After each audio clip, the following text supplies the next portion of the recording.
গাড়িতে কে যাচ্ছে? তিনি? তুমি গাড়িটা মাটি তুলেছো কেন? মাটি কোথায় পেয়েছো? কোথা থেকে মাটি আনছো? Boom boom boom. তা গাড়ির আগলি চাকা কোথা? কি হয়েছে, ভেঙে গেছে?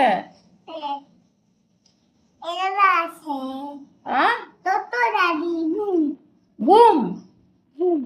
গাড়ি কেমন করে চলে? Boom boom boom. গাড়িতে ওগুলা কি গাড়িতে? ওগুলা কি? ইস ইস, কিরকম ঘরে কাদা হচ্ছে। কি এগুলা? তুমি কি বানাইছো মাটি দিয়ে ওইগুলো? সাপ বানাইছো? ওরকম সাপুনি হয়? মাটি কোথায় পেয়েছো? আ? ওরে বাবা রে, ওরে বাবা রে।